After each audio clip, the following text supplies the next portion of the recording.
Labas, Evaldai. Norėčiau sužinoti, kas tu toks, ką veiki, kuo užsiemi. Gerai, pirmiausia, mano vardas Evaldas Gulbinas, aš darau tatuiruotes ir darau meną, kuriu instaliacijas, kuriu skulptūras, tapau ant drobės, kuriu piešimą ir viskas tuo ir sukasi ratu. Šiuo metu darau tik tais tatuiruotes Vilniuje ir kuriu meną namie arba studijai. Norėjau paklausti, nuo ko viskas prasidėjo? Viskas prasidėjo nuo to, kad, nežinau, aš gal nuo 9 metų kažkur mokiausi menus, baigiau Kėdainių dailės mokyklą, vėliau į Čiurlionio mokyklą stojau ir iš Čiurlionio tada stojau į Angliją ir visą laiką aš skaitindavau, su skeitu visą laiką.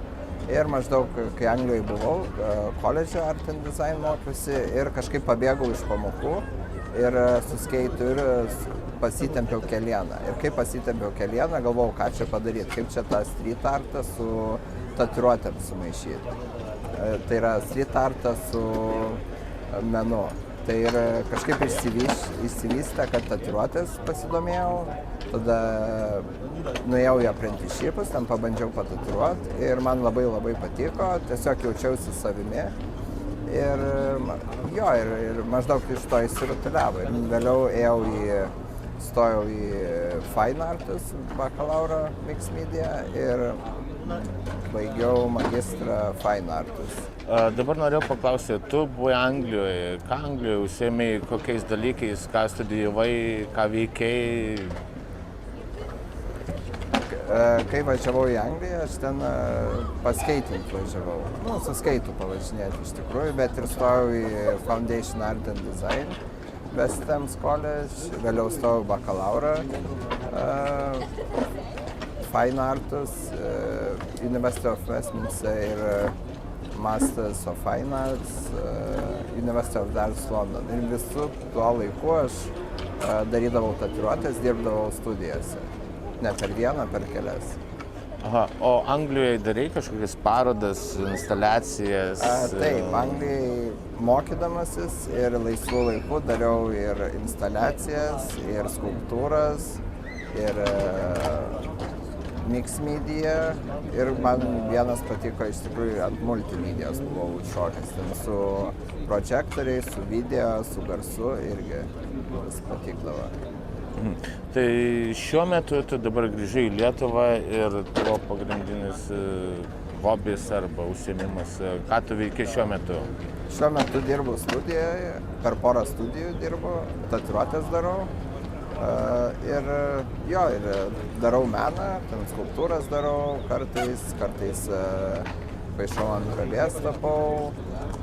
Ir mano tikslas kuo daugiau tatuiruočių čia pridaryti Vilniuje. Aš fokusuojuosi ant to. Dar vienas klausimas. Iš kur tu semiesi inspiracijos, kas tave įkvepia daryti tatuiruotes, meninius projektus, instaliacijas ir piešimas? Tai ateina viskas iš gamtos ar tiesiog iš pačio miesto, iš pačio savęs, ką tu darai? Taip, inspiration gali ateiti iš bet ko, iš muzikos, iš filmo, iš gyvenimo, iš visokių gyvenimo situacijų. Ir nežinau, pas mane inspiracija ateina tai iš darbo. Pavyzdžiui, aš darau ten tatuiruotes ir panašiai, ir kaip aš kalbu su žmonėm, experiences visas. Ir maždaug tą perkeli ant kūrybos, daryti menus, skulptūras ir panašiai, tiesiog idėjos. Kažkaip sugalvoju visokias idėjas ir maždaug tą idėją noriu pasėti, kaip sėklą kokią. Nuo ko prasideda visas procesas tatuiruotės? Tai pirmiausia, žmogus parašo man arba ateina į studiją, užklysta ir tada, kai jis susitinkam, aš pradedu kalbėti su juo, tada turim ryšį ir tada pradedu dėlioti mintis ir paišyti.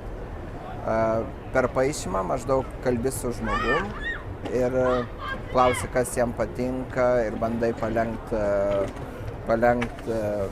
tas formas ir kažką įdomiau padaryti, paklausi, ar tu nori spalvų, ar tu nenori spalvų, maždaug kokio stiliaus jis nori ir matai žmogaus dar, maždaug kas jam labiau patinka.